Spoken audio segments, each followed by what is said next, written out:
Hello, good afternoon, and thanks for joining us on the program Press Forum. On today's edition of the program, we shall be touching some very burning issues, especially issues that are connected with the health and life of the people. Of course, it is no news that in the city of Buea, the hygiene and sanitation company HYSACAM has pulled out from their operations, given the security concerns. On today's edition of the program, we shall be discussing the repercussions on that, especially as denizens of the municipality shall be celebrating the end of year amidst all the happiness and debts that will flow. We shall also be talking with the mayor of the municipality in this edition of the program. Plus, we are in the end of year and there is a lot of celebrations, but celebrations come with security. And of course, you and I know that the security of the two English-speaking regions have been a concern in the weeks, months, just within which we are operating. And of course, how much security do we have to make sure people celebrate wine and dine at the end of this year in pomp and pedantry? We shall be discussing on how people can implement their own security to ensure that we enjoy, but don't enjoy in excesses, and put security as a priority. We want to thank you for joining us because we shall be talking about all of that and more. We have a crack team of resource persons to discuss with us, plus interviews we have. But most especially, we have a press review to guide us on what happened within the week. I am Yannick Funky for presentation, and I am being joined by a crack team of personnel that are present, resource persons. Like I told you, we shall be deliberating on these issues. We will take a short break to look at what the papers carried within the week on the Slaughter Press Review. When we come back, we would begin our deliberations on the program today.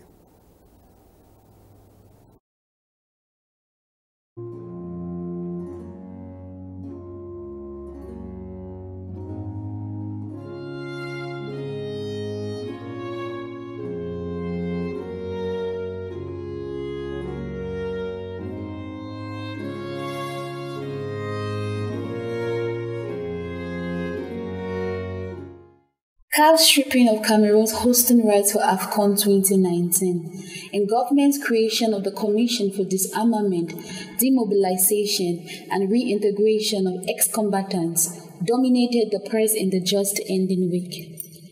On CAF's decision to strip off Cameroon's hosting rights for AFCON 2019, the Eden newspaper says CAF fools Cameroon. The Info describes it as a tsunami. The Sun newspaper, CAF stabs Cameroon. The Horizon says Ahmad stabs Buea in the back, while The Voice described it as Buea's biggest embarrassment yet, and the Advocate newspaper, total lamentation. While the Garden Post asks the question, who's to blame for CAF's decision? The Star newspaper blames insecurity for costing Cameroon the hosting rights. Meantime, the Post newspaper says while some Cameroonians mourned the decision, others celebrated. According to the Post, government describes the decision as blatant injustice and unethical.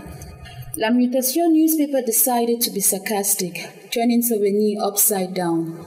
Info Matin, La Mateo, and La Voix du Centre identify some top brass to be blamed for the national chaos. While Le Messager was interested in the huge economic loss investors have incurred. L'Economie calls for members of parliament to hold an urgent session to review the 2019 budget now that Cameroon will no longer host AFCON 2019. Meanwhile, the Guardian Post newspaper says CAF has put Cameroon and Ivory Coast on a wrestle on who will organize AFCON 2021.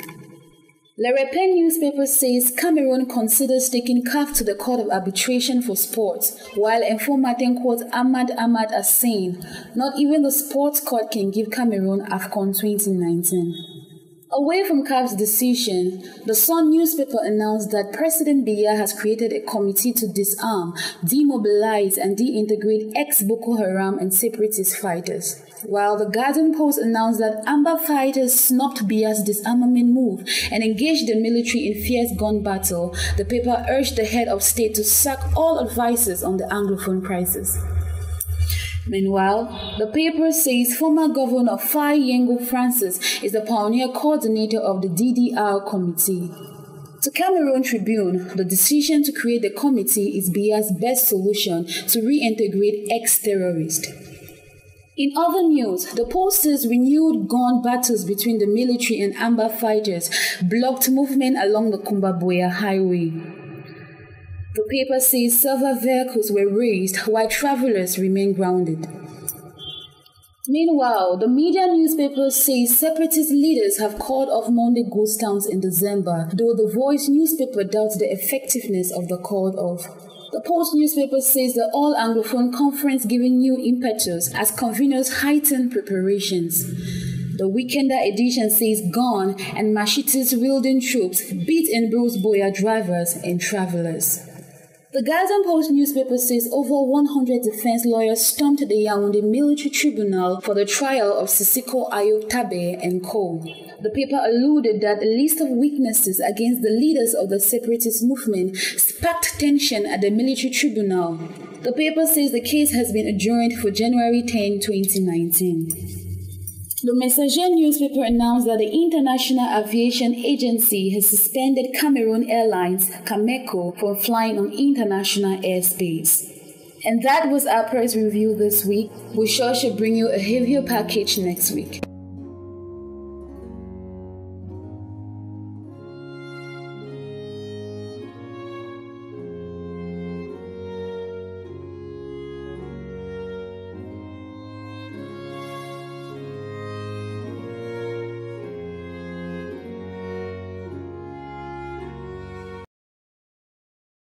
All right, thanks for joining us once again, ladies and gentlemen. If you're just tuning in, you are on Press R or Press Forum, coming to you live from HITV. We are based in Bontumaye in Buea.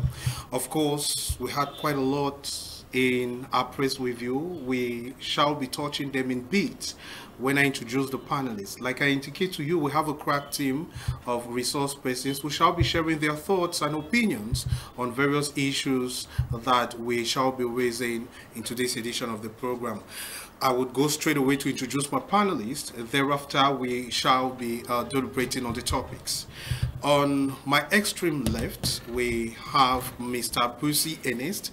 Mr. Busi Ernest is our regular panelist. He's an instructor. He's a psychology instructor in the University of Buea, and he's always so resourceful. Thanks for joining us, Mr. Busi. Thank you very much, my humble moderator.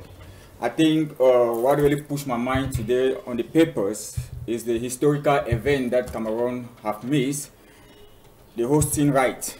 Who fools who? So it is a very delicate period in our country when we thought that we'll be hosting the Nations Cup, and to me, I feel very worried that Cameroon will not be hosting the Nations Cup. Are we going to blame the CAF president and his committee, or are we going to blame the administration of Cameroon? Who fools who? So it's a very difficult period. And I want to also talk on the issue of our own hostile environment.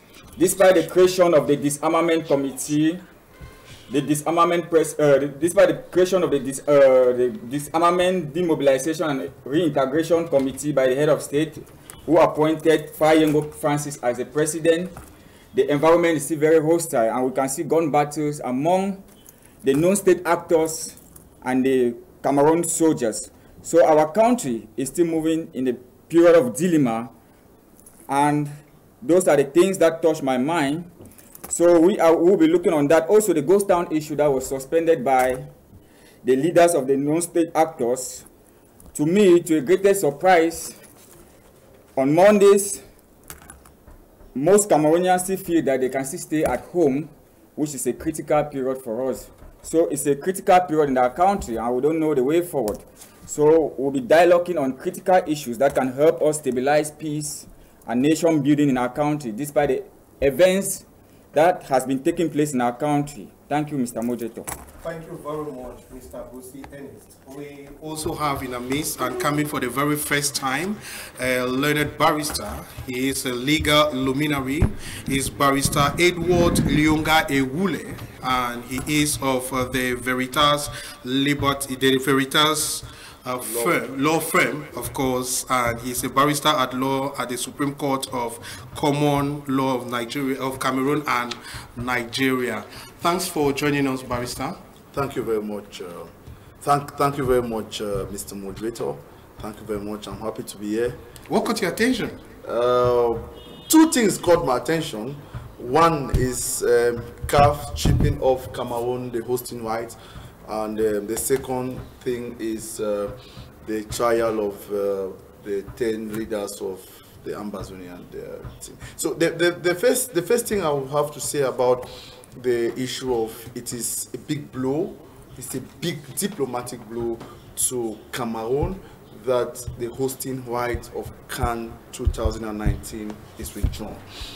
In my own humble opinion, I was hoping that Cameroon would take CAF to court, because following the CAF article, the laws of CAF, if you look at Article 95, it says that if the hosting right is withdrawn, the country which the hosting right is withdrawn will be refused to participate in two of the competition. That is the present competition and the next competition. But if you look at what CAF said, that Cameroon is going to participate in this competition and even host the 2021. If you look at what happened yesterday, Comoros Island filed a petition against CAF and Cameroon, saying that it's a total violation for CAF to allow Cameroon to host 2021 and even allow Cameroon to participate in this present CAN in 2019. So looking at it critically, we, in my own opinion as a lawyer, wanted Cameroon to file a case against CAF to say that, looking at it critically, we needed time up to March. All right. And the next one is the trial of Seseko Ayuk Tabe. It was a great opportunity for us. I'm one of the lawyers for Seseko Ayuk Tabe, and we're in court. And we're happy that it was the first time they were being allowed in public. Everybody saw them in court. You saw pictures. You saw people were allowed to take pictures with them. And I think that justice should be done. Let the court be impartial. All right. And let justice be done. Barrister, we shall be sparing you some few minutes after the general introduction, so you give us what transpired in court and possibly what way forward. I mean, in the more legal format, because we all know that issues of court are not being exposed as such. But then we will come back to you. Let me introduce the other panelists. We also have Mr. Njosa Njokem Joseph. Mr. Joseph Njokem is a public relation consultant, and he has a wide mastery on issues of society, and we're very impressed having him here for the very first time. Thanks for joining us. It's a pleasure being here for the first time, and thank you very much for inviting me. The first impression I have about my coming here, first of all. All right. My coming here is the first time, and it's not a very easy thing to go over the air for the first time. I can imagine what guys are going through, and I'm happy to be here. Right. Yeah. Thank you. Did anything catch your attention in the meeting week?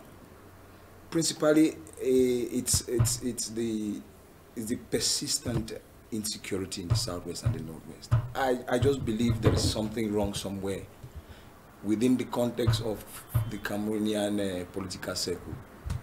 All right. I just believe people don't want.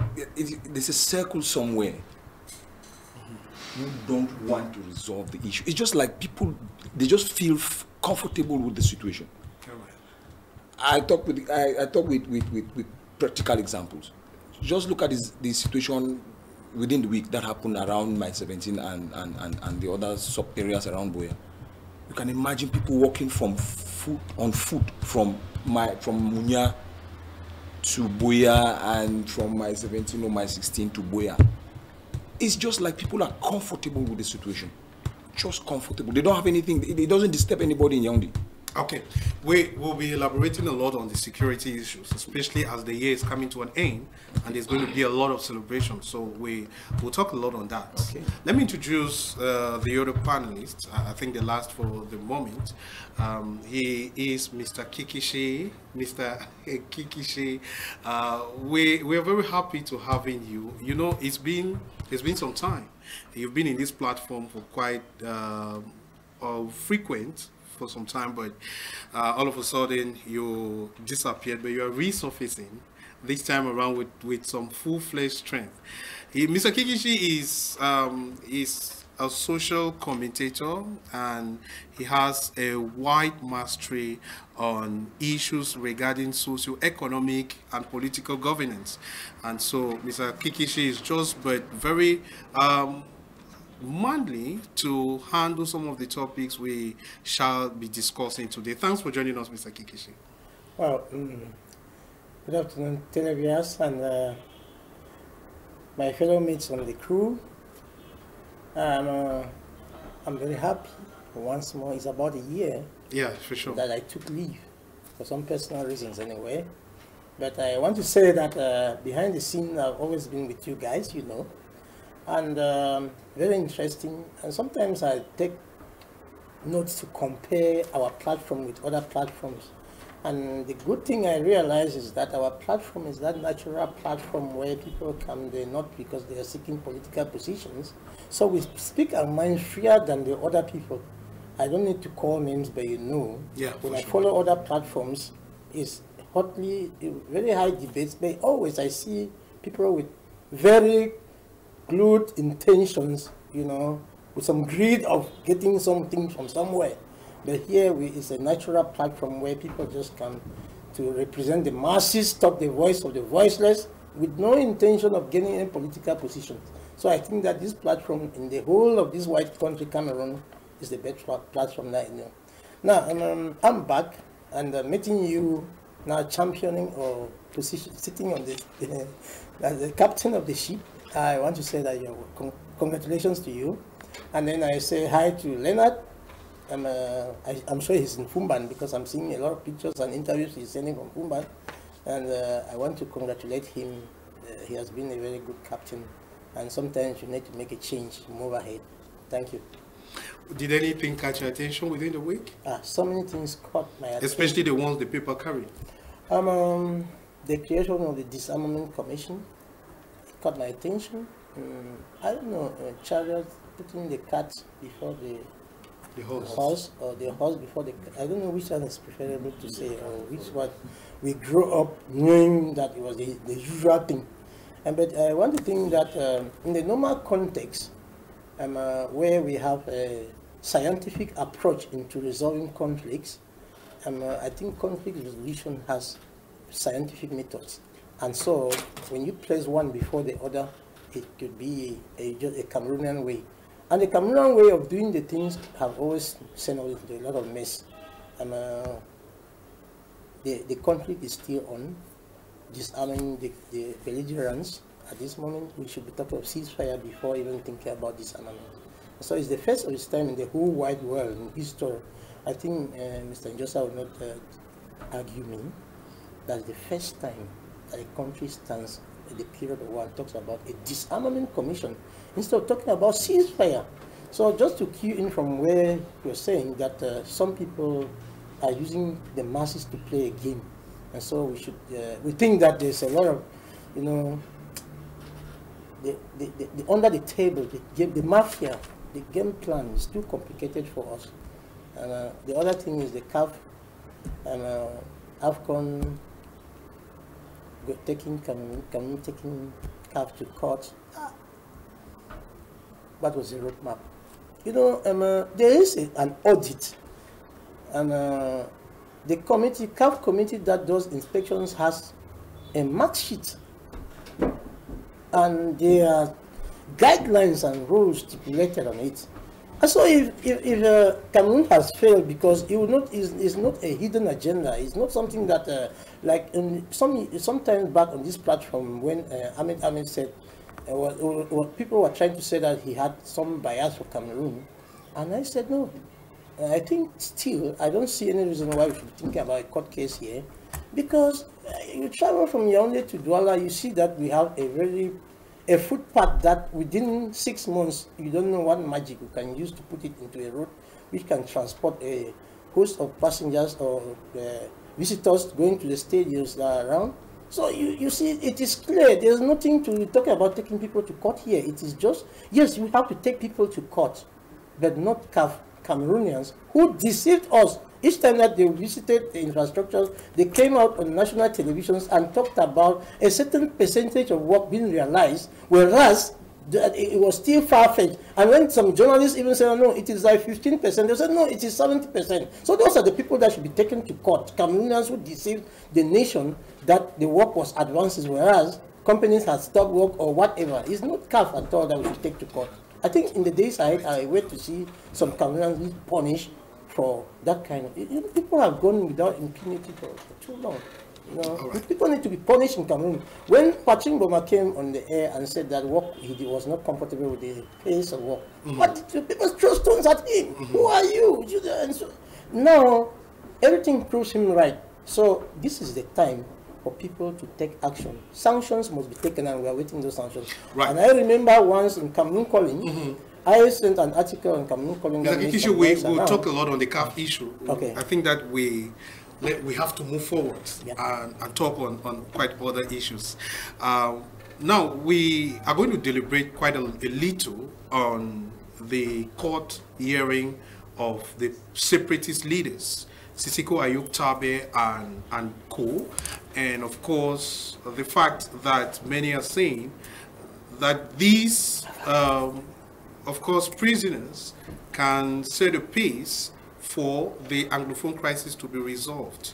But they had their court hearing and it caught the attention of many. Now, let us come to you, Barrister Ewule. You were present in the court hearing and you lived all the happenings there. First of all, just brief us, what transpired in court? Okay, there is something we should understand in the law. When a matter is sub judice means that the matter is still ongoing. Lawyers, people are not allowed to make declarations of what happened. But I will just try to give just a summary, not really the proceedings. But the first thing is that they were brought before the court, or the 10 accused persons were brought. There was an objection that was raised as per the procedure, that they said the list of witnesses were supposed to be handed to the defense lawyers, to the accused person, to the defense team 5 days as per the criminal procedure code. And that was not handed. That was handed just some few hours, that is on Wednesday by 2 p.m. So that was what the lawyers, the lead counsel, Barrister Su John Fu in Douala, the lead counsel, said he raised an objection that that is a breach of the right of the accused person. And so thereafter, the objection was raised. The prosecution tried to reply, and the court decided to adjourn the matter to the 10th of January. The court wanted to adjourn to, I think, the 20th. And so the defense lawyer said, you know, most of them have not been given time to talk to their client. You know, since they were adopted from, since they were, I should not use the word adopt, but since they were brought in from Nigeria to Cameroon, I don't want to use extradition, because as a lawyer, I know for people to be brought in like that, there must be an extradition treaty, and the court must rule. So since they were brought in from Cameroon, family members and their lawyers have not been allowed to see them. But I was very impressed with the court, because when the lead counsel raised the issue that they wanted the court to give authorization for family members and their lawyers to have full access to the detainees. The court, in its magnanimity, accepted to grant that permission that the lead counsel, all the defense counsel, and the family members should be given access to them. And I think that looking at the demeanor of the detainees, I think I don't want to say anything, but they were looking strong. They were looking okay, and I think that they are ready to defend themselves in the court of law. The matter was adjourned to the 10th of January for them to be arraigned. Up to now, the first day of court, they were just identified. Means they were called them and said, Mr. Seseko, you were born in Manu and the rest. Even though they say certain things that we will not say it here because the matter is still pending in court. It's still sub judice. But really, that was what transpired in court. They have not yet been arraigned. The charge has not yet been put to them. We don't know why they are brought, because up to now, under the law, they were supposed to hand all the charges to us so that we prepare a defense. But up to now, you know how the military court it functions. Up to now, the charge has not been given to us. We don't know why they are there. I think the charge will be read maybe on the 10th of January.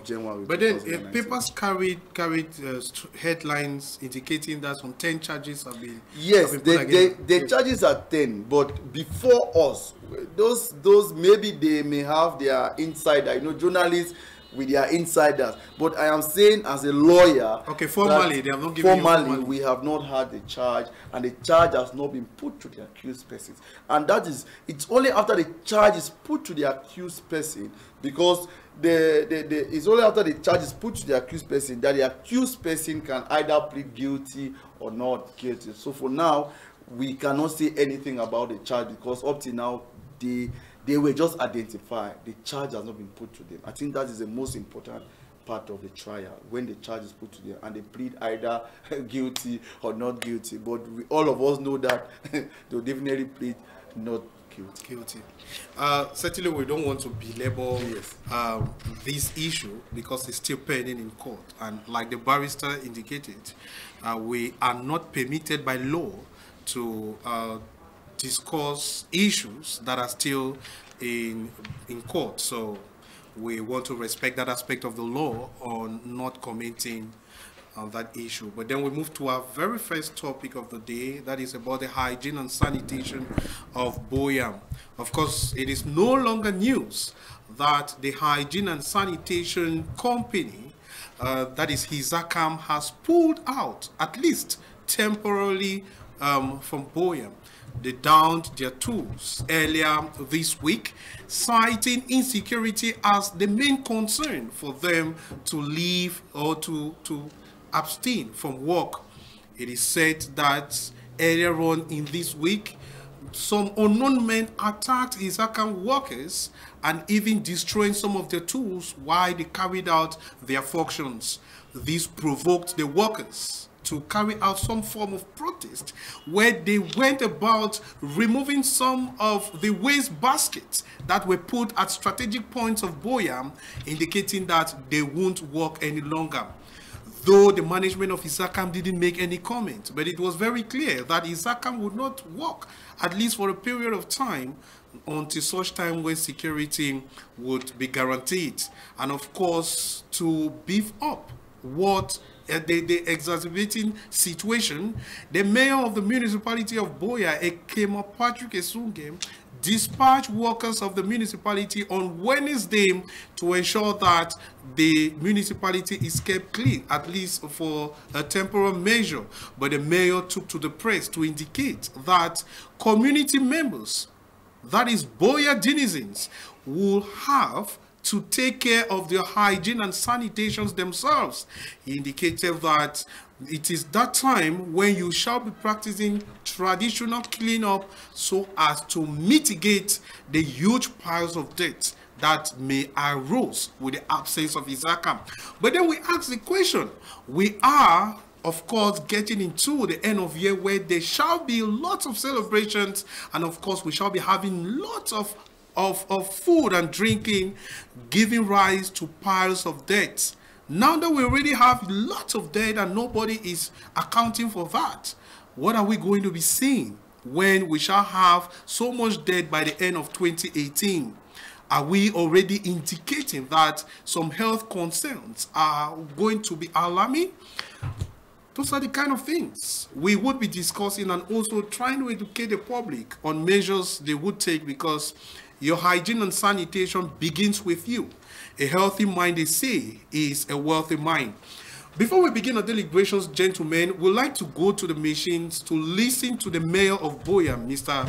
Ekema Patrick, who addressed the issue of HYSACAM pulling out and measures taken to ensure that the municipality is kept clean.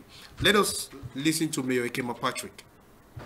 Well, the city of Buea repeatedly has been the cleanest city in our country, and you know, the role of the enemy is to persistently look for means of offending and bringing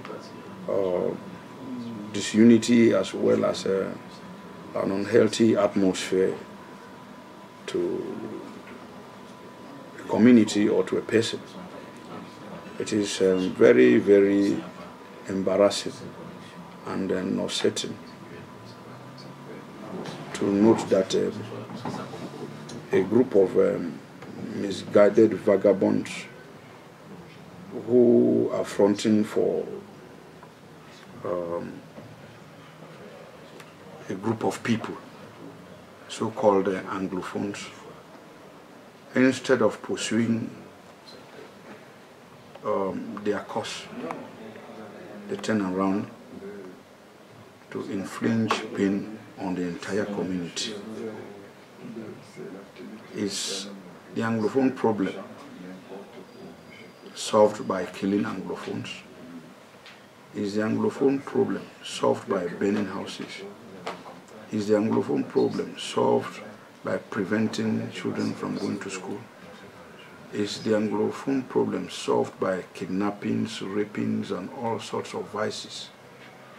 Is the Anglophone problem to destroy trucks meant to keep up the hygienic situation of the city? All of that, I say no. So to me, they are a group of misguided band of marauding thieves. It is very, very embarrassing. Anybody in this world knows that any environment which is unclean definitely affects the human body and the human system. On Sunday, the 3rd of December 2018, the HYSACAM 20 truck meant for garbage disposal was burnt, and the workers of HYSACAM vandalized by these armed robbers. Of course, you just listened there to the mayor of the Buea municipality, Mayor Ekema Patrick, addressing the issue of hygiene and sanitation. And of course, you would notice, if you're just entering into town, that in every 1 meter you would find piles of dirt. Well, do not be discouraged, because the thing may go for a while, or better still, it could be addressed in the nearest possible time. Let me come to the panelists, beginning with you, Barrister Ewule. The situation now is that we no longer have a hygiene and sanitation company to cater for our waste, and we have them littered all around, and the mayor has given a mitigating measure. What is your impression? I'll start by congratulating the mayor, appreciating the mayor for doing what he's supposed to do, like meeting the need of people in his municipality, of coming up with an alternative measure to solve the issue of debt. But I will also like to say that I am very embarrassed, very embarrassed with what the workers of HYSACAM and the management of HYSACAM have done so far. I'm very embarrassed. The first thing is that for the past 6 months to 1 year, HYSACAM, if you look at HYSACAM, I am a man of Buea, live in Buea. They have just 2 trucks to transport debt. HYSACAM has a contract with the people of Buea. HYSACAM came to Buea during the time of Belamuki Charles. Belamuki Charles was the mayor of Buea. They signed a contract with HYSACAM. And HYSACAM had always told the people of Buea that they are going to meet up with the aspiration of Buea. As the mayor said, Buea has always been the cleanest town. HYSACAM should know that they have a contract with us. Secondly, the governor of the Southwest region, Mr. Okala Bilai, told us in the month of October, no, the month of September 25th, that the government is doing everything in its power to secure the people of Buea. So the issue of security should not be something that HYSACAM should put down their tools. I think that HYSACAM should meet the administrators that be and ask them to beef up the issue of security. It is a disappointment that HYSACAM would tell us that they will stop doing what they are supposed to do. We have a contract, and what HYSACAM is doing now is a breach of contract. And I, like a lawyer, I am standing here in the gap of the people of Buea to tell HYSACAM that, please, if you continue like that, some of us will take you to court. Secondly, I'm calling on the mayor of Buea, I'm calling on the governor of the Southwest region, I'm calling on the divisional officer for Buea to have a very serious meeting with HYSACAM, to call them to order. HYSACAM must be called to order. We all are aware of the security challenges. We know of what the government is doing to help the issue. If HYSACAM put down their tools for security reasons, HYSACAM is telling the whole world that the government has failed to guarantee their security. And if HYSACAM is telling the whole world that the government has failed, we will not sit down and watch them do this. It is a big blow to the entire municipality. Buea is seen as the land of legendary hospitality, and Buea has been seen as one of the cleanest towns in Fako, in Southwest, and in Cameroon. And HYSACAM, who, when they came in with some fresh impetus. Everybody was happy that HYSACAM had come, and HYSACAM cannot today tell us that because of security reason. Not only that, HYSACAM went into the various points to remove the trash cans. It is an aberration. It's an aberration. HYSACAM cannot do that. Those trash cans, they have been bought by the Buea Council. Those trash cans are under the contract between the Buea Council and HYSACAM. And I think that HYSACAM has no right whatsoever to go ahead to remove those trash cans. I'm standing on this panel and calling on HYSACAM that they should rethink on their position, because what they are doing is a violation of the law, it's a breach of contract. And I think that the way we, the people of Buea, we have respected our own part of the contract. HYSACAM has never come a day to say that we have not paid them. The people of Buea are paying their taxes, and if the HYSACAM want to rescind from their contract, they should follow due process. There's a process to rescind from your contract. You give what is known as pre-notification. You give notification. If the contract is a yearly contract, you give at least 6 months notice by telling the Buea Council that, please, sir, due to the security challenges, we are going to temporarily suspend our activities in Buea. Not that you have a crisis and you temporarily just suspend, you just immediately suspend. We all feel for them. We all feel what happened to HYSACAM, but we are telling HYSACAM that what they are doing is a violation of the law. They have no right whatsoever to go and remove those trash cans. They have a contract with the Buea people, and they must respect that contract. If they want to rescind from the contract, they should, as a matter of fact, send to the Buea Council a letter telling them that they are going to suspend them. Right. Thank you very much, Barrister. I'll come to you. Let me get to Mr. Busi Ernest.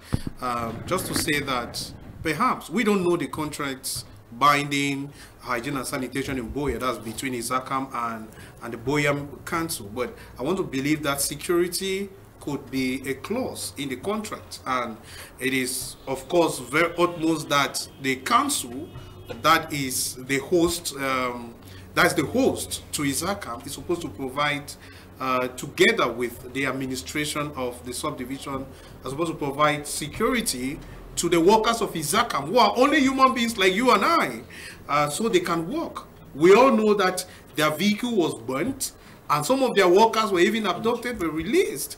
Or whether released, I can't tell for sure.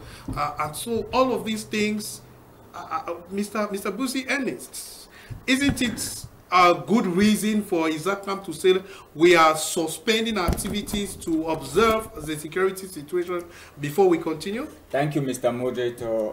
I will not really concur very deep with my learned barrister there, because we are talking of human beings here, and a human being can never be replaced. And if you see the workers of HYSACAM, they are just common people. And I think that these common people have families, and they need to protect their own self-interest. And in the past years, for my few years in Buea, I think that HYSACAM has been doing a great job for the Buea municipality. We should also look at what they have done in the past. And we should look at it. We are in a deep period of crisis in our country.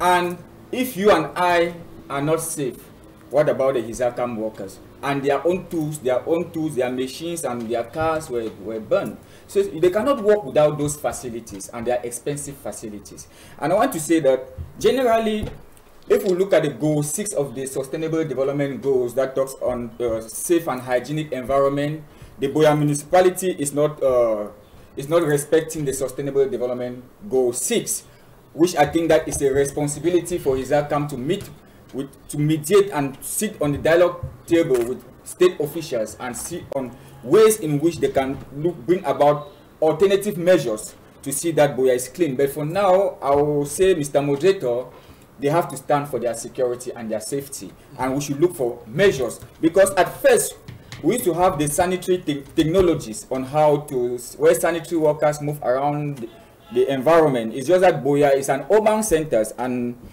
the problem of Buea is that we don't have this community-based sanitation, where if we had a community-based sanitation where everybody can come out on a day and we look for a way forward to on how to dispose this sewage, because this sewage, when I see them like that, it's a toxic that can lead to a lot of degradation in the ecosystem and in the soil and in biodiversity. It's very bad to human health, because health is wealth. So it's really a critical issue for us. I will talk with my learned friend there that we should be looking at the strategies in order to solve this problem, not taking HYSACAM to court, because for the past years they have been doing a lot to see that Buea is clean. Buea is what it is today. So critically, for me personally, I think that these guys have to stand for their own safety measures, because first of all, we are living in a period of crisis, a critical crisis that the government have not yet called for dialogue, where we could sit together for people to feel that there's peace. And if a common man, a common worker will just go and pick waste disposal and save the community, and when we are in a critical period, we should not be too hard on them. We should be looking for other sustainable measures, because more than 2.4 billion of people in the world live in, they are not safe with health conditions. So Buea is not the first. And I think that Buea being a university area where many students are there with a lot of waste disposal, we should be looking for other safety measures, because I was thinking that we should be looking for ways we can buy them a new car for this. How would they be working now even when there's no car? They cannot do that. They cannot with all those tractors and so on. So we should be looking for other ways, other alternatives on how we dispose the sewage, because it's a toxic to the ecosystem and to human health. It's really a difficult problem. But we should not over counteract on the on their, because I feel as a person that these guys, they need their own security, so they need their own safety measures. So the environment, first of all, is not safe, so we should look for alternative measures to see that we can also pick up the garbage at the roadside and look for other drainage systems or other places where we can dump pits and so on, or have incinerators around us to burn all this waste, because they are disastrous to human health and cancerous. Right. Thank you very much, Mr. Busi. Let me bring in our public relations consultant in amidst, Mr. Edward Lyonga. Mr. Joseph, who is, of course, a public relations consultant. We are talking about people who are helping the community. We're talking about community aid and all of that, and they are being victimized. Now, we should also indicate that it is not an isolation of HYSACAM workers, the hygiene and sanitation of Cameroon workers. We also know of workers of the electricity distribution company who have been victimized. We know of even cable distributors who have been victimized, and even the water utility company. We know workers have been victimized here and there. Of course, the government has assured Cameroonians, especially those living in these regions, that their security is guaranteed. To you, where is the missing link? How come we are having a lot of victimization? People no longer do what they're supposed to do because of insecurity. Thank you, moderator. My colleague on the other side, sorry, Mr. Busi just give me a lifeline. This is the lifeline. It is rather unfortunate that we are living through these times. We are living through very difficult times, and like what Maitre said, it is rather unfortunate. Maitre, I'm not contesting what you said. That's your opinion. Taking HYSACAM to court, I don't think that is the solution. You see, security, like you used to say in history, I read something in history, they say security before disarmament. That was in history, I don't know, Germany, between Germany and France, something like that. They asked Germany to disarm. No, they asked France to disarm. France said, no, I cannot disarm without a security. Secure me first, and I'll disarm. So, if you tell HYSACAM workers, the law is there, but there are circumstances where you don't keep the law at base. No, that's not what I'm saying. You don't keep the law. You try to find a situation, a common ground, a situation where you can find probably a solution to that situation. Because now, if you tell, just imagine HYSACAM going to the Buea municipality taking HYSACAM to court. It won't solve the problem. They might take probably a longer time to resolve that, because legal issues are very long. Maitre can bear me with witness to that. That legal issues are very long. Okay, let's assume that we have to go to court. Why we are going in court? Why are we going to court? The waste is piling. Also, it's piling. The court can give an interim order. This is we are talking about immediate situation. Buea is running to a situation where, if we are not very careful, a disease outbreak might develop in Buea, which is very obvious. The dry season, the level of wind flow and things like that will develop to something else. Let us find a common ground. First of all, like you said, moderator, security first, which is, as of now, it is not something that we can guarantee in the next few days. But you can bear me that. Everybody on this panel can bear me that. Security is not on the next day. We can't find security. It's a long-lasting situation. We need to go further than what we are expecting. All of our expectations is that we can find, if it's a magical stick that somebody can use tomorrow and bring security to Buea or to the southwest and the northwest, everybody will be happy about that. But unfortunately, you can't do that. And so HYSACAM is just a victim of circumstance. Whether you like it or not, that is the situation. And HYSACAM is just like when the elephant and the elephants are struggling to fight and things like that, the cockroach and the other small animals will pay for the price. That is what is happening to HYSACAM today. And not only HYSACAM, but the municipality of Buea.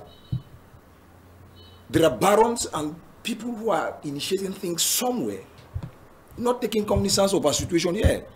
Whether Buea is as dirty as what some people are somewhere well seated, they are not moved about the situation in Buea. Like Metro said, we should find a common ground. If we can go from door to door and see how people can manage the disposals, it can help for the short term. But in the long term, moderator, it cannot work. It cannot work. So we must, first of all, find a short term strategy, then probably find a long, and which the long term strategy is peace. Also, that is it. That is the long term strategy. If we don't do that, we'll find ourselves in a very look. If you lost a family member, nobody in Yaoundé cares about the family member. They don't even know. First of all, they don't even know if you have lost a family member out of cholera or malaria or what all the things. They don't even care about those things. They don't even, first of all, they don't know about it. I beg to differ. The country is very particular about, especially tropical diseases, like cholera outbreak, malaria, and all that. Moderator, listen. Yes. This is the point. This is the point. From a global perspective, it is okay. The country can take certain measures because it has come to probably a pandemic or what you call it. But when, take for instance, you go back home and you discover that your daughter or your son has cholera, that's a unique case. It's a unique case. You probably, I'm not wishing you that. I'm not wishing you, I'm sorry about that. But something can happen to that child and then tomorrow you lament, and it ends at that level. It ends at that level. Nobody takes cognizance of that, of the situation that you've lost a child. So it is a collective issue. Yes. It is a collective issue. If we start by implementing short-term measures, good for us Buea people, we can manage our situation. But mind you, if the situation continues, we cannot, as a community, manage that situation. Right. Now, okay. Thank you very much, Mr. Joseph. Let me bring in Mr. Kikishi Kenneth to this discussion. Let's get to the mayor of Buea. He is supposed to be the boss of the municipality because he's an elected member, and if he has in writing and in verbal in speaking says that temporal measures means denizens of the municipality will have to implore some personal efforts in disposing debt. It means the situation is really out of control for the council. We should get that very clear. It means the council itself cannot even handle the situation. So it would need the personal efforts of each and every city dweller to make sure we can keep hygiene and sanitation concerns at bay. Now, with the level of awareness of the municipal dwellers of Buea, do you think, for the moment, and going by what we see, huge piles of debt, even at the front yard of people, we have this debt piled. Even at the business premises of people, we have this debt piled. Do you see people participating in this, should I call it instructions or communicate from the municipal office, when even on days like Wednesdays, the first Wednesday and the third Wednesdays of the month that is dedicated to clean up, people still shy from doing their cleanup? Do you think these people adhere to cleaning the municipality? I think that I'm very comfortable with what has happened, so that it not preempts preemptive measures and backup plans for every action that we take. The first thing is that I want to go back to HYSACAM. The fact that HYSACAM is a business company. It's a structure that somebody has put in place to make money for himself. And the fact that you find it in all regions, I think there's some political lineage in that. Because there were councils that perfectly handled the hygiene and sanitation situation without HYSACAM. And I want to think that HYSACAM everybody cannot be so unanimous about the company. So the whole country has HYSACAM in all the regions, if I'm not mistaken. I want to think that it looks to me a political frame. And so there were councils that handled their hygiene and sanitation situation perfectly well, but HYSACAM was imposed on them by the political bigwig or by the council and authority who should be FIECOM. Now, in this situation, now I'm saying that with the council having a free hand now, I think other regions are going to see that maybe in the event of another crisis, HYSACAM will also abandon them to themselves. Now, going back to the mayor of Buea municipality and the cosmopolitan nature of the town with respect, and then, you know, the first thing is that Buea stands out as a, you know, we city of legendary hospitality. There can be no hospitality with the deaths that we're finding around. We are uncomfortable with the dead piles that we see everywhere. And I want to imagine that the mayor would say, if the mayor has strategies that, you know, involve participatory strategies where people are involved, it will be easy for him to handle this situation, because nobody is comfortable. The parents are not comfortable to find their children picking up the deaths from trash cans around the environment. Obviously, it is the strategy that the mayor will employ now that will determine, you know, his popularity in the town. Now, let me say that the civil society organizations are always ready to come in. But sometimes, you know, we have been calling for whole dialogues. You know, the mayor came on the air, but I'm expecting him to step up, to go by, you know, the quarter heads should be called, heads of institutions and schools should be called up, and then they sit with them, and then they define strategies that are very inclusive. You will see everybody will do something. You will see people that they are philanthropists or people that have even pickups. They can decide that, okay, within their area, within their quarter, okay, this is the particular point and this particular time we need to do this. I've seen people with community initiatives around. But the thing is, how do the authorities, the administrators, like council administrators, see these people? Sometimes in the advent of elections that are coming up, the municipality will instead score at those kind of people because they're thinking that they're coming now to start doing campaign for, you know. No, it is high time, I think, the mayor called on quarter heads and school heads. They sit down together and draw a strategy that is highly inclusive. The Wednesdays that you talked of, why do people, it is simply a day where people lock their shops and wait till 12 noon. Whereas it is supposed to be a day where people come out to clean their yards. Now, in the typical Anglo-Saxon culture, we used to have sanitary officials who will sanction even, you come right to your house, look your toilet, and punish the man of the house for keeping his toilet dirty. That was an Anglo-Saxon culture. I think that we should go back to our roots. And people clamor for decentralization and other things. And I want to say that these situations like HYSACAM stepping out of Buea calls for us to actually show our Anglo-Saxon culture by doing the things that by ourselves, community action, community initiatives. We are people that are born with a lot of community initiative, but sometimes politicians want to take it for their political gains. But I want to think that in the case of Buea municipality now, the mayor, if the mayor makes a genuine, a clarion call for people to step in, people will step in. The HYSACAM vehicle that was destroyed can be replaced by as many other vehicles, provided, you know, the mayor speaks the language that people want to hear. Right. The mayor is simply supposed to just call them to order and beckon on them, and they will come on board and facilitate the cleanup.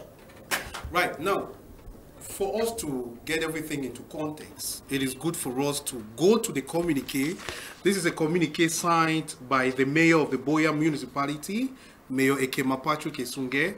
It is good for us to go through this communique so we understand what the council is asking from the population. It reads as thus: the Lord Mayor of the Buea Council, Ekema Patrick Esunge, informs the general public that, considering the unfortunate incident which occurred on the 2nd of December 2018, wherein some unidentified members of the secessionist movement vandalized some major equipment belonging to the garbage disposal company, HYSACAM, that there is a temporary halt in the activities of the company.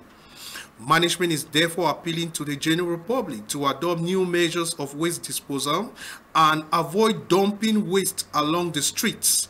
In the meantime, management shall in the days ahead liaise with other stakeholders so as to redress this issue, as well as ensure the security of the workers and the entire population as a whole. The mayor counts on the full collaboration of the population to ensure that we all live in peace and a healthy environment. Right. That's the communique from the Lord Mayor of Buea. I think that there are a lot of things that have been made clear. Like we indicated, it's just a temporary measure so people don't pile dirt in the streets.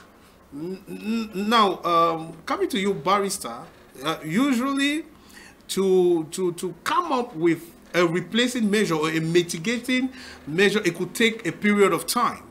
And we don't know how temporary is this measure. It could take as long as a week, 2, 3, or what not, a month.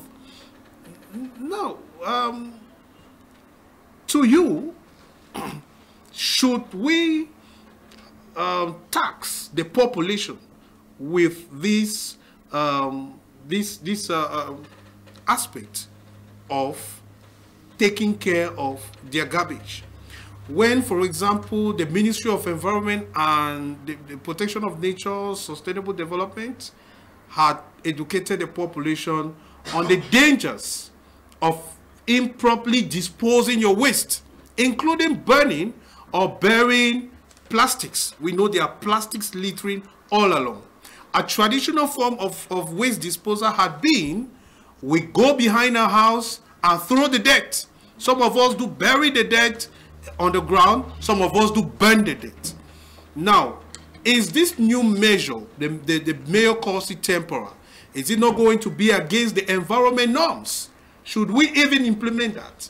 But in case we don't even implement, are we not going to resurface some form of health concerns in the population of Buea, where we might be experiencing piles of dirt and so on and so forth? The first thing I would like to say is when the authority tell the population to look for alternative means of garbage disposal, I start thinking that something is wrong, honestly, because like what one of the panelists said, before HYSACAM came in 2004, 2005. In Cameroon, yes. Yeah, 2004, 2005, but in Buea it came like 2011, 12, or something like that. Mm-hmm. The council had a means of garbage disposal. Yes. And we cannot, with the education that we have gotten from the Ministry of Environment and Nature Protection and Sustainable Development, there is no way that we can use our traditional means of garbage disposal that it will not cause serious health challenges and environmental problems. There's no way. Our local means, what are some of those our local means of waste disposal? Like you said, one, burning. We cannot continue with burning. Look at the issue of climate change. It is affecting the entire world. There is conference each year on climate change all over the world. They are clamoring for climate change. Look at issues. Our next means of waste, our traditional means of waste disposal is throwing the dirt behind our house. There's health challenges. Mosquitoes will come there, and we are going to have malaria, cholera, and all of those things. So I don't know what our mayor also, I can start thinking that his collaborators are also deceiving him, like what they say about Cameroon, that Paul Biya's collaborators are deceiving him. I'm thinking that the mayor's collaborators, I know him, is an intelligent gentleman. I think that the mayor should not fall in that type of plot trap. I am sitting on this panel and I'm making this clarion call that the mayor, the governor, and the divisional officer of Buea should call an extraordinary meeting with the management of HYSACAM to address this issue. If the meeting goes, it does not go well, and HYSACAM is saying that they want to stop the activities in Buea temporarily, the council should come up with an alternative means. We have tractors in the council, we have workers in the council. They can start carrying this debt and look and find another means to dispose them. Thirdly, I am still saying that if HYSACAM continues like this, HYSACAM is not the first company to be harassed. We have the electricity company has been harassed. They have not stopped giving us light in Southwest. It was even some time ago that the regional director here in Buea, it was adopted on my 17, but the lights, we were still having light. The people in the water department, is it Cam Water and the way, they have challenges. Brazaris, Supermore, all of them they have had these challenges, but there is no day that you have not stopped drinking. We have not stopped drinking water. So please, I am saying here that HYSACAM should be dragged to court. That is my call. HYSACAM should be, if the mayor doesn't want to drag HYSACAM to court, some individual will drag HYSACAM to court, what is known as public interest litigation. Yes. HYSACAM has a contract with the people of Buea. HYSACAM should if they want to suspend, they should go ahead to do what? To give us a notice.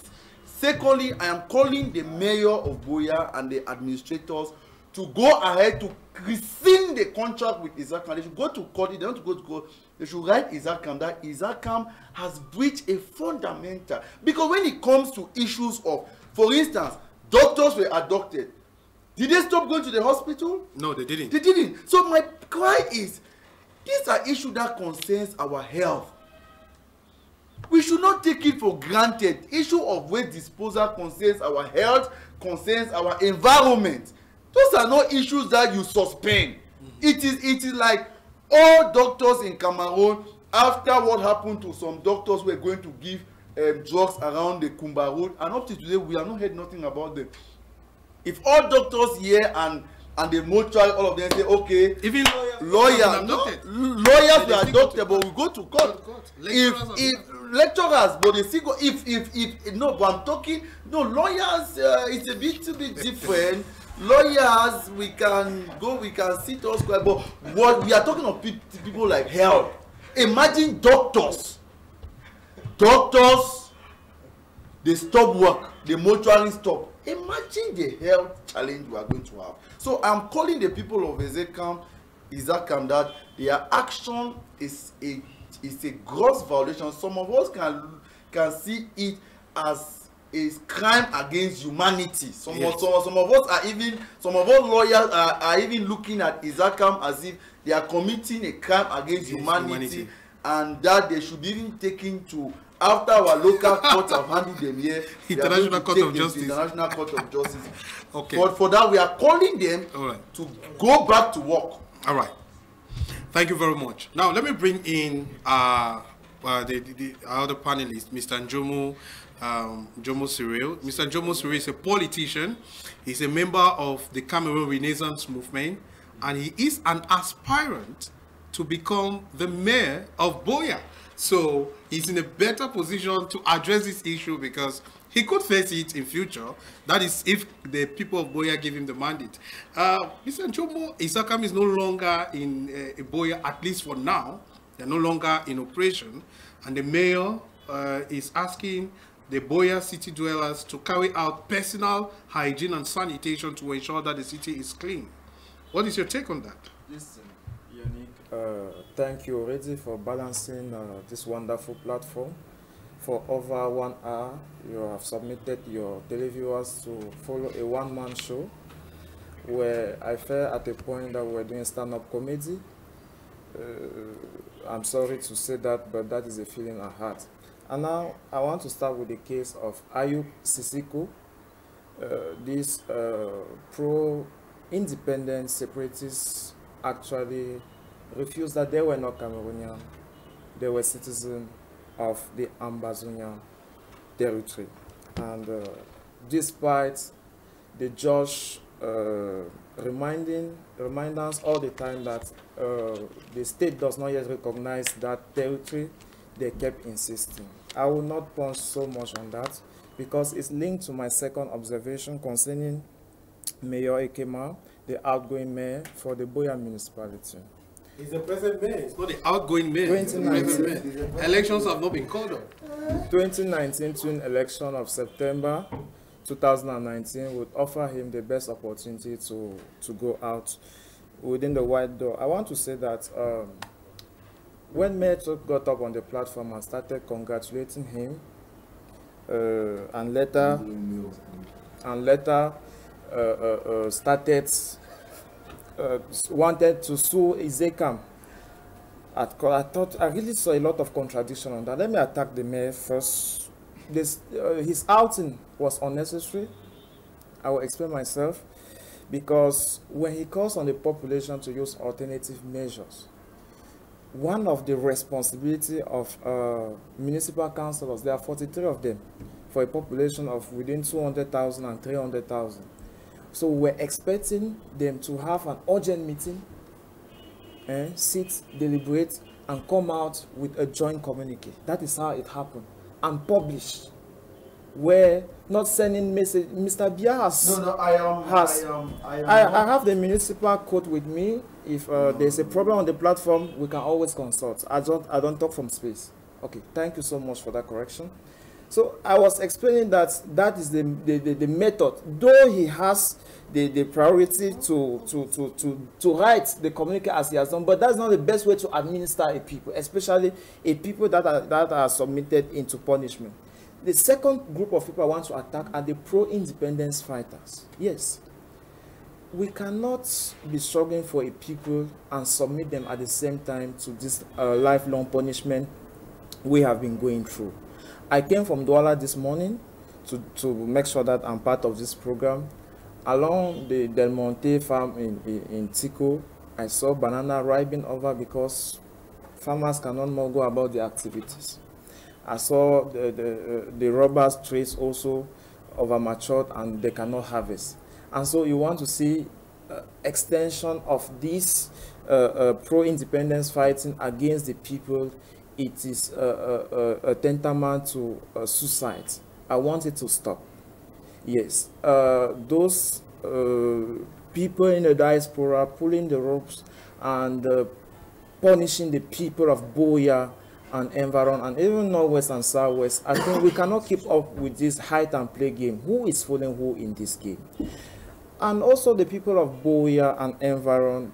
The silent majority for long now is a plot against peaceful measures that initially was a way out to this crisis, but more and more is becoming detrimental for the forthcoming generation, not even for us, because our generation is sacrificed. So lessons to be drawn. The pro-separationists, if they should continue with the ghost town, I am for that. It's because they are, first of all, too divided amongst themselves. And so this struggle, the burning of HYSACAM came up when a group of them decided, first of all, to halt the Monday's operational ghost town, which has really been the foundation or which has been giving sense to the Anglophone crisis so far. So they wanted to halt it for this month of December so that the peaceful population of the Northwest, the Anglophone community in Cameroon could enjoy festive periods.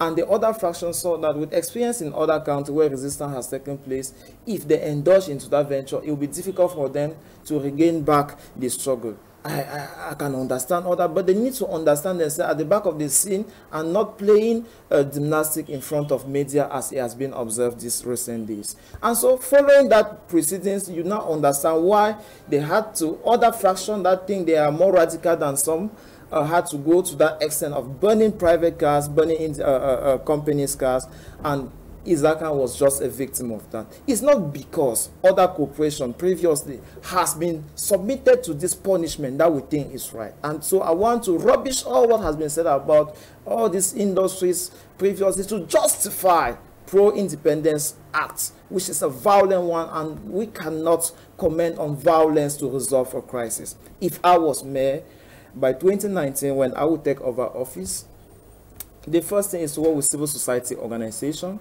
Because if we give the place of civil society organization the true meaning that they are supposed to accompany Sustainable Development Goal, Agenda 2030, and the African Union Agenda for 2063, you will see that they will have not only the will but the resources to make sure that Wednesdays, which is a day from 8 a.m. to about 12, set for hygiene and sanitation in the municipality should be respected. Because if the people have that culture to properly dispose dirt, to sort dirt, we will definitely be looking for alternative, for example, to process this waste and make a product out of it that could be commercial. So we should stop the hide and blaming game. Okay, now let's shift away from all the blame games to now a solution. Should the council provide an alternative area where debts can be thrown, so that even if the population will want to help, they should have an allocated place? Say, for instance, in Moliko, you can dump your debt at this place. Buea town, you dump your debt at this place, so that even if we are fighting the hygiene and sanitation, we can also fight health hazards and environmental conditions. Should the council carry out that?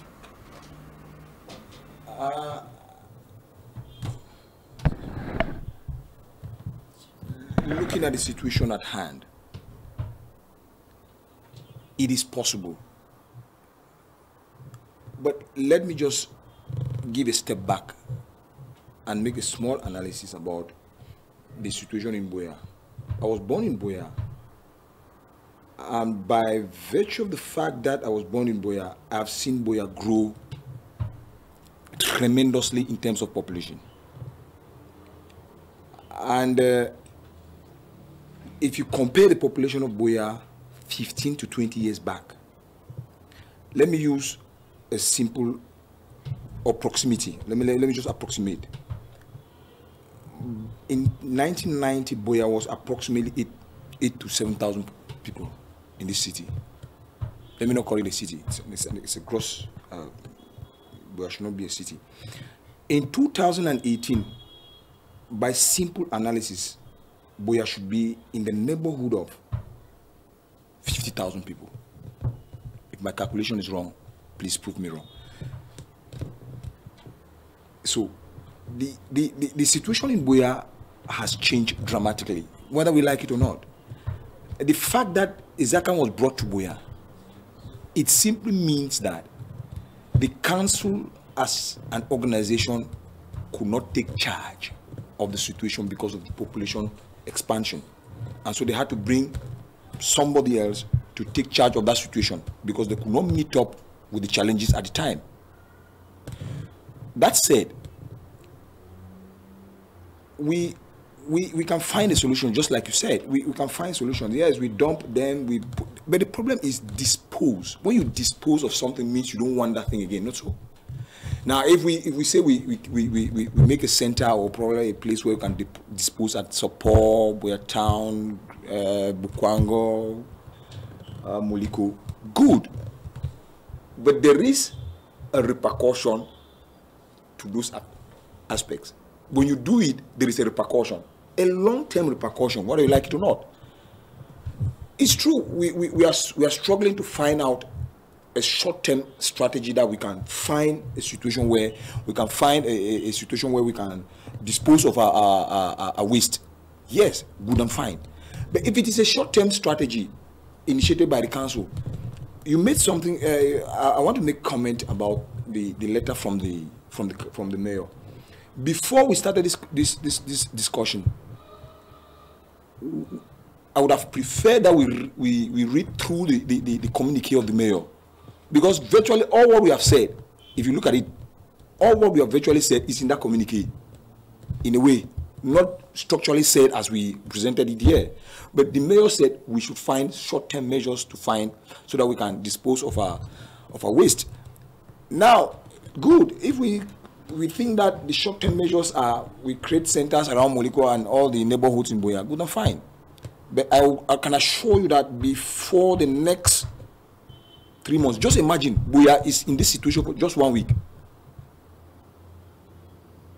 Buea is in this situation for just 1 week. Just imagine the situation if we continue with this situation and give Buea another 1 week with the same hygienic condition. Let's imagine if it is like this for a longer time. Just it is going to be catastrophic and disastrous to everybody. You see, there are times you pose questions, but to find an answer to that question, it becomes a Herculean task. Is it true? Right.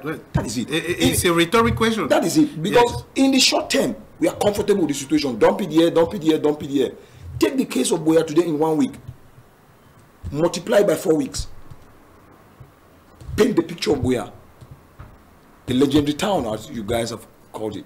How would the situation look like? So moderator, it is just that simple. Go back to the drawing board. Organize this situation. You see, what we are doing is, like somebody said, you step the cart before the horse. I think it's Mr. Sikishu said so. You step the cart before the horse. It doesn't work that way. Let's find a long. Buea is not a problem. To clean Buea, it takes less than 6 hours for HYSACAM. Every day, 6 hours, bro. You know, you clean the town, and the town is clean. The problem is, moderator will talk around everything, but the center of everything we have said about is that we are insecure, and that is the point. We are insecure, and if we are insecure, there is no remedy. Nobody takes the bullet for another person. Nobody takes another person's bullet. There are bullets flipping all over the place there. So you expect an HYSACAM worker, because, like what Maitre said, I will tie a little bit with what Maitre said. The legal procedure is there. Good and fine. Now, go out there and pick and clean the city with the bullets flipping all over the place. That is the major question. You cannot dare send your son or your brother or cousin who works with the HYSACAM to go out there and clean the city when there are bullets flipping all over the place. But we have drinks flying all over. You see, Maitre made a point. We have other things flying. Maitre made a point. There are sensitive issues in life. There are sensitive issues, extremely sensitive. We lawyers, we can manage and go to court. It's cool. But the medical officer cannot manage a situation because of the sensitivity of his job. A lawyer can sit in the house with his phone and solve a problem somewhere. But a doctor cannot solve a problem in his house. And that is why in more organized societies, I always use it, more organized societies, not developed countries, because most people always say developed countries. Organized societies, doctors and teachers are more taken care of. It is but normal because their job is more sensitive. Can you imagine a doctor? It's a sideline, you know, just a sideline. You want to operate somebody, you have to sign. Is that true? Right, that's true. So how sensitive is your job? It's because they know that their job is sensitive, and that is why they are taking. They give them that a little bit of treatment, which is a little bit different from others. Okay. All right. Are you getting my point? Yes. My point is simple, yes. Moderator. The short-term measures will probably work. Yes. But the long-term measures, if the situation continues in this situation, it will not work. Okay. Thank you very much, Mr. Joseph, for that wonderful exposition of what we were talking about. But now let's come on a lighter note, because there is a bigger picture, but there are also smaller pictures. Yes, within this week, we celebrate the International Volunteerism Day. And we are in a very complicated situation, we know. And there are some NGOs who go around carrying out volunteering actions in town. Is it not time for some people to take individual efforts to come up to see that they clean the city and make their names big? Are there no NGOs who can come up to say that, no, we are going to take this as a volunteering effort to clean the Buea municipality? I said in the beginning, when we talked about these hygienic conditions of Buea, that if all is well, the mayor has to make a clarion call to all the stakeholders to come in. It's something that needs a collective action. And if our books, we go by our books, we see that there has been in the past a lot of unpopular decisions taken by the mayor because of the fact that he doesn't unilateral decisions in his, in the running of the council affairs. I just imagine the number of trucks that plied Buea to Moyoka to bring sand. And then I think about making them come on board. Each time they're going from their quarter, they carry the trash and then dump on the way. But now, the problem here is, in the past, did you factor them in as people who could step in for you? Or, a lot of decisions that we take, unpopular decisions, came about because of lack of consultation. I think that the council, like Cyril for Buea, as mayor said, there are 43 councillors in Buea municipality, which means that all the quarters of Buea should have at least a councillor. Here we go by that geographic disposal. So in each quarter, it is expected that a smart councillor goes to the quarter head, meets the landlords, they have a sit-in, and they come out with a collective agreement that binds their quarter, and they look for resources and philanthropists and the volunteers around them who can take the debt from their immediate surrounding to another area, which, according to all the panelists, the mayor would have chosen. And then from there, the responsibility of the municipality now to transport it to Ndongo or to wherever. But I am saying that in Buea, there are people, the majority of denizens in Buea are clean people. People think clean. People, they say cleanliness is next to godliness. I think Buea people are clean people, gentlemen, but no matter the kind of names that sometimes politicians baptize them, but the general take-home story about Buea is that it's a city where people are ready to cohabit peacefully in harmony. It is a simple communicate in a neighborhood, and people come in collectively. And when they come in collectively, and it is not the mayor's decision. You see, the other boys that you call them other names, those people are also part of our communities. Their children are not fighting with them. And so if they know that it's going to clean the city for the good of even their children, I don't think they will stop those volunteers going to dump trash. Okay. Yes, because it will not be a political decision. Yeah. Make sure that any decision you take involving people is free from politics. Right. The only issue here where politics has been a very dividing mechanism to this population. When you want to do a collective action and bring in civil society organization, put politics out of it. Don't take it to use it as a political agenda. Just simply make the quarter heads, they make the landlords, and then a collective action is taken with the rest, with people in the area, okay, on how to dispose their waste. And then they communicate, and then the council came in just to facilitate, not as a major stakeholder at that time. I think that it is very possible. Thank you very much, Mr. Kikishi Kenneth. We take some text messages before we continue the program. This one says that we should remember that a party to a contract can be compelled by circumstances beyond its control to avoid his execution of the contract. For example, where there is a force majeure or an act of God. It's coming from Mr. Emmanuel. Okay. Thank you very much, Mr. Emmanuel, for texting. I'm sure the barrister understands that very well. Okay. This other one says that, greetings to you in the studio. The population can clean their environment, but where would they dump the dirt? Please, I suggest two options for the council. The mayor should provide an alternative dumping site for HYSACAM. The second, the mayor should ask HYSACAM or should accompany HYSACAM with the military, or should request that HYSACAM be accompanied with the military so that they would not be victimized. It's still coming from Emmanuel from Bunduma. All right, Emmanuel from Bunduma. Let's take this other one. Good evening, dear panelists. Please kindly don't invite hard-hearted people in the studio. All right. Okay, Paul Nada has your opinion is made, but we want to be very clear that when you want to make your voice heard on TV, try as much as possible not to be hateful. Don't preach hate.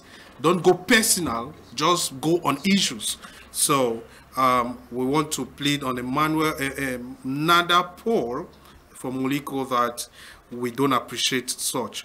This other text message says that, hello gentlemen, good afternoon to you all. My own opinion is that they should employ at least 6 people from each town, e.g. Muliko 12 people to take 6 to 12 people to take care of Muliko town and with their own trucks as a temporary measure.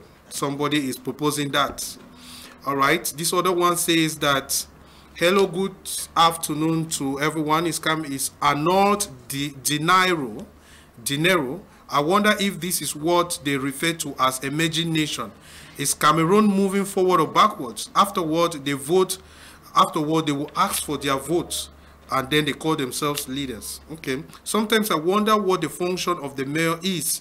That is a serious hazard, and he is taking it lightly.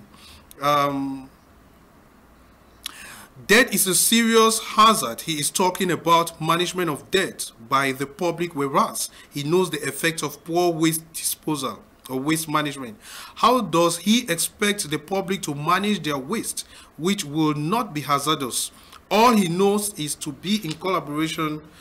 Okay, this is another hate speech we will not want to appreciate. Please, Arnold, we don't appreciate that. Okay, this other one says that, good evening, dear panelists. I have a suggestion. Please, can you kindly urge the council to create an alternative dumping site behind Bulu, where there are a lot of farms, so that the dirt can be treated and then burnt. Let's start now before it gets too late. Malingo Street is now hell, with stench odor emanating from here and there. Thanks very much, Ayok. Ayok says that please do well to request the council to bring in alternative measures. We have truck pushers in the city. They can help the council transport dirt to dumping sites. Right. Thanks very much, Ayok. I think we shall pause on these text messages and move to the other topic. We shall be reading the rest of the text messages at the end of the program. Now we move to the second topic, and now we're talking about security in the midst of the end of year. Of course, you and I know that 2018 is slowly but surely drawing to an end. We have barely some 22 days to go to the end of 2018. Now, people will be whining and dining with the coming of the celebrations of Nativity on Christmas and the celebrations on the 1st of January 2018. The big question is, how much secured is the population? How much can people go about their daily activities, whining and dining, knowing that their life is not in a balance? This is the question we are asking. And today's edition of the program, we shall be discussing on the measures people can take within themselves to ensure that their personal security is guaranteed, but also measures the government can implore to ensure that the security of each denizens of localities of Cameroon is being guaranteed, most especially those living in the northwest and in the southwest region. We have our panelists well seated here and be able to deliberate. Let me bring in the first person, Mr. Busi Ernest, who is quite knowledgeable on this. So there's the psychological effect of the crisis on everyone, but then the security is paramount, and denizens of Buea, like other parts of the country, would be enjoying the end of year feast. How secure is the citizens of the northwest and southwest region to enjoy the end of year? Thank you, Mr. Moderator. Thank you. As a peace advocate and a psychologist and a young politician to be in future, I won't say our people are secure. They are not secure, sir. Because as a psychologist, I will tell you that the psychic of our people are not balanced. And when the psychic is not balanced, you can be frustrated. It can lead to stress and depression. So the only thing that we'll be calling on the government is to look for peace, and let's sit on a dialogue table before disarmament even. So before I come, I'll tell peacekeeping operations are very important now. I'll look at self-defense issues, because we have been clamoring here on daily basis for dialogue, and dialogue is not coming. But it's our wish for someday the Cameroonians should sit together and dialogue for peace in our country. But Mr. Moderator, it's a very important period in history, in religion, where we'll be celebrating Christmas. And I think that we need security to celebrate with our loved ones. And me coming from the northwest region, it's very difficult for me to celebrate with my loved ones. I think that it is not a good thing, because when we meet together, we discuss issues that helps us bring relationships together and family bond. But I want to tell Mr. Moderator, it is very important we look for personal self-defense measures. And the first one I would like to say is that our youths and young people should avoid high crime wave areas. So it is very important that our youths avoid areas that are very dangerous. And if they find it is very necessary for them to spend time in their homes and make sure that they should know their environment very well and know who is coming there and who is not coming there, to avoid dangerous people. And our youths should avoid unprotected attack. And how can they avoid unprotected attack? They should not be violent, and they should stay peaceful.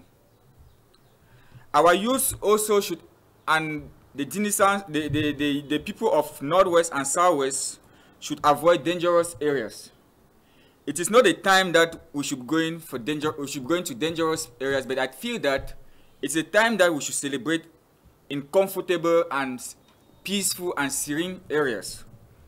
Also, I'll be saying that it is very important that the young people also, they should avoid being provocative and bringing about verbal. As a psychologist, I would say that they should not go and stay around the road junctions, and they should avoid verbal arguments, because verbal arguments can escalate to conflict that is dangerous for them. So if we want to enjoy this Christmas very well, I'll be saying that our youths should avoid a lot of provocative arguments on streets, on major street areas. And also, it is very important for our youth to create distance if they feel threatened. If our youth feel threatened, it is better for them to go and celebrate this Christmas in other regions which are peaceful, Mr. Moderator. So if you feel threatened that you will not be able to celebrate Christmas, because I'm looking for self-defense measures, because we have been clamoring for general dialogue, which is not, the government is still very slow, and I think that the government will call for dialogue someday. So our youth also, I'll be saying that they should keep their private areas secured, and keeping their private areas secure is very important. And they should avoid traveling to areas that are known as crime wave areas. And we know areas in our regions and in Buea which are not safe. So our youths and the population of Buea should avoid moving to places that are dangerous. Even they should look for alternative places, because Christmas they'll need to buy foodstuffs and they'll need to buy dresses for the children. And if you feel that the Munya market is not secure, why not go to an alternative market or travel out of town to buy these facilities and these foodstuffs for the family? So it is very important for our youth to avoid verbal escalation during this period, because it can lead to a lot of tension.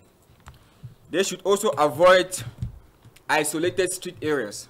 It is very important for our youth to avoid, and the population should avoid isolated street areas. If you know that Bunduma is it's not good and isolated, do not go and stand there, and because we don't know, maybe a stray bullet can miss someone there, and we don't pray for stray bullet. So it is very important that at this time where we'll be celebrating with Jesus, it is very important for our youth also and the population of Buea to pay attention on their surrounding. And I will be advising the young people not to be putting earpiece and earphones on their ears, which it can be very frustrating if there's a crossfire somewhere. Also, it is very important that if we are celebrating the birthday of Jesus Christ and we are celebrating with Christ, and I think that we need peace, it is very important for our population also to spend more time home. Even praying, barrister, spend more time home with their loved ones and celebrating. And you should also know the exit areas in your home. It is very important for our youth to know, our population, our parents, our mothers, to know the exit areas at home in case of any misfortune. You should know where you can exit and run for safety. So our youth also and our population also should have a plan for home invasion, because we are celebrating a very important time, Christmas. And it is very important in celebrating Christmas is joyous. And at times when it is joyous, you can drink and you get even drunk. And we should not pray that people should get drunk. So you should know your environment, and we should respect time. Don't go and spend Christmas with your fellow friends and families and you come back late. Know that it's better for you to celebrate indoors with your own family, because we understand the period. And I will end by saying that it's very important for us to understand our neighborhood. Right. Know your neighborhood and know the people who are available in your neighborhood, because strange people will be entering. Okay. So I'm wishing every Anglophone, even our brothers from the French zones, a happy Christmas. Thank you, Thank sir. you. In advance. Thank you very much. Let me bring in Mr. Kikishi here. Mr. Kikishi, should we go about celebrating wine dining outside like we used to do before, just ignoring the fact that there is some security concern? Should nightclubs even open during this festive period? Should we even have unlicenses who go even after 10 p.m. to operate, given the security concerns? Mr. Moderator, I think you're not limiting security concerns to the conflict regions of the Northwest and Southwest. Security concern has always been a thing of the past when December comes close. In the whole white Cameroon, when Cameroon was still branded as the most peaceful nation. You know, what is the cause of insecurity in December? It is one of the months where the financial transactions, business is at the peak in the whole wide world. It means that a lot of money changes hand in just one period. And so when money changes hand, men of the underworld are at work at that period. Those of them who, they don't take leave in December, because it is a month where they can easily make their booties. So the insecurity here is not about the conflict in the Northwest and Southwest region. It's about the peculiarity of that month with the financial transaction. The people are breaking their njangis, end of year njangis, and they come out with heavy sums of money. There are people that have parties, end weddings, a lot of financial transaction. People, you know, is the highest period that financial transaction pass in the world. If you go to the taxation department, I think they can justify that. So we are talking about security measures not only because of the conflict. Now, so if at all security is a priority within this period, what are the measures that we should take?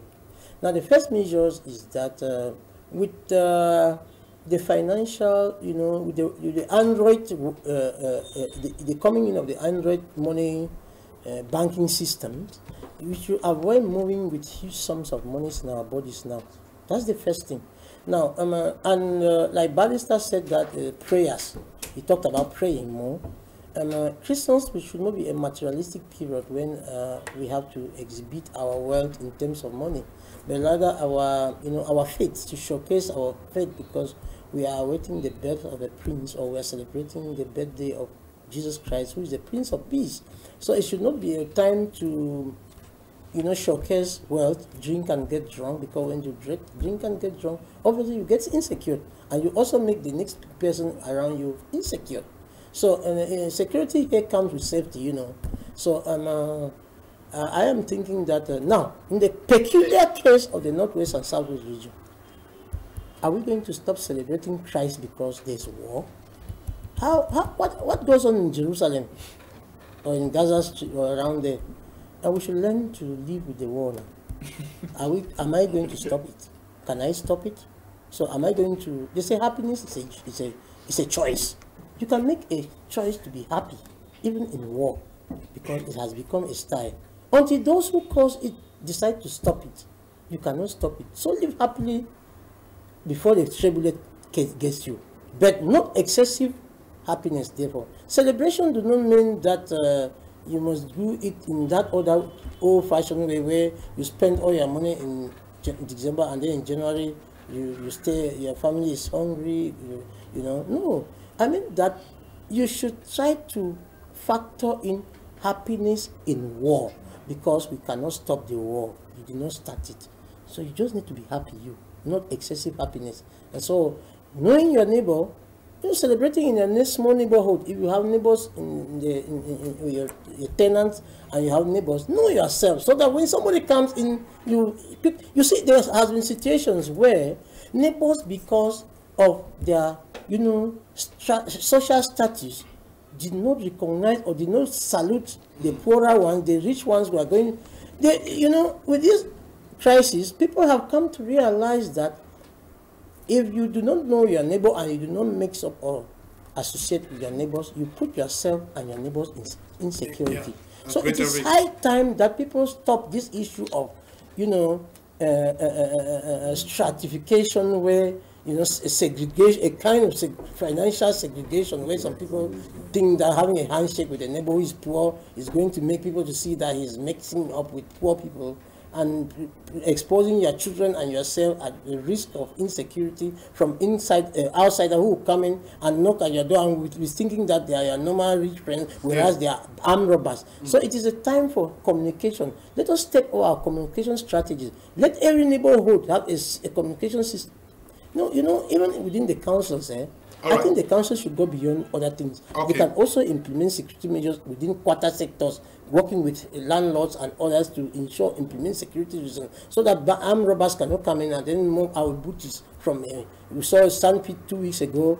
Phones were seized from people because armed robbers know that there's a lot of financial transactions. Okay. Mr. Moderator, Mr. Kikishi says something that we can learn how to be happy in times of war, but as a psychologist, I will be different, because I think that it's not our lifestyle. Well, it has never been our lifestyle, because we have lived in a long time. We have lived in peace in Cameroon, and I think that with all humility, so we can see solve this conflict. I think that it's very detrimental to us, and we should not learn how to live in happiness in times of war, only because we should not only learn. It is good for us to be happy, sir, but I'm saying that we should not only, because many people are suffering. I cannot really be happy when I see that some people are really in pains in other places, in Buchis and in other, they are out refugees and so on. So I think that we should be looking for means. The Cameroon government should be fast as possible to bring peace. Okay. Yes, thank you. Thank you very much. Mr. Njomo, quickly. Why quickly? Give me my 30 seconds. I will not beg more. Once I've said that, I want to just flow with my two learned panelists who actually spoke so well. I want to add to that vigilante groups. If it's possible that we have vigilante group in our neighborhoods where all the young guys that like to sit and have verbal exchanges, if we can, we'll just unite them and say, okay, you watch after the quarter now from 6 p.m. to, I don't want curfew, I don't want the government to come up with any measures for curfew. We don't really need that for now. It sets the population, it restricts people freedom. You remember goal number 16 of the SDGs, states peace and the strong institution. We will never overemphasize on the relevance of Mr. Buea and his government giving up for Camto, because he is actually the person who won the 2018 HITV race.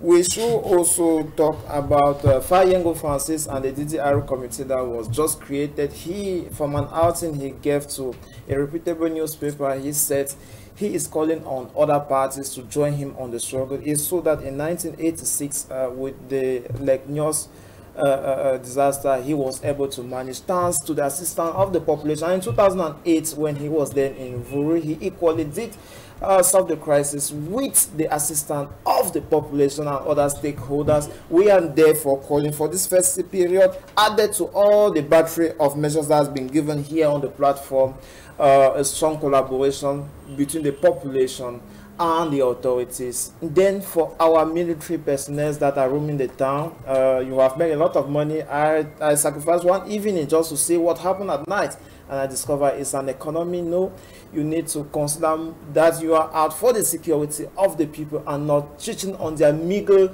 resources. That is already, they are psychologically traumatized already. Taking again the little resources they have is actually setting them to extreme ends. So I will really say that we cannot emphasize on the institution. Mr. Buea should finally see that he's not the man for this country. Thank you. Thank you very much, Mr. Cyril Jomo. Let's take quickly on these text messages. But before I read the text messages, let me just give you 1 minute, if you can be very cautious with time, because we're out of time. We're talking about, should the security multiply their efforts to keep Buea in particular and the rest of the country very secured ahead of celebrations for the end of the year? You see, when we come to a situation like the one we are living in the southwest and the northwest particularly, it becomes a little bit difficult to really understand individuals, how they will react to certain situations.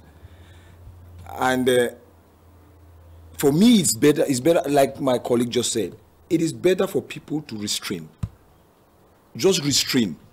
Looking at the security challenges that we are facing in this country today, just restrain for a time. I mean, 1 year Xmas is not so much for people to restrain. Just restrain for this time.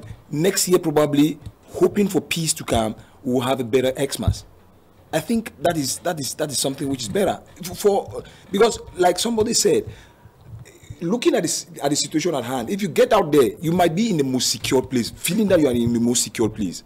Unfortunately, you find you are gone down, because there can be a crossfire. You don't know. You cannot determine what is going to happen in the next security. So the best security for us at this time is to secure ourselves first.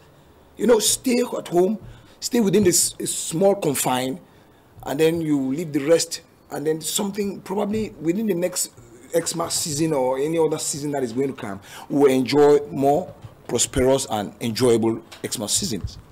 I think that is my contribution. Thank you very much for making very snappy. We appreciate you for your time consciousness. We read these text messages. This one says, good evening to you in the studio. I think the only way to reduce killings in the northwest and southwest region is, in this joyful month, is for the government to make us a badge such that the army will identify us. Okay? All right.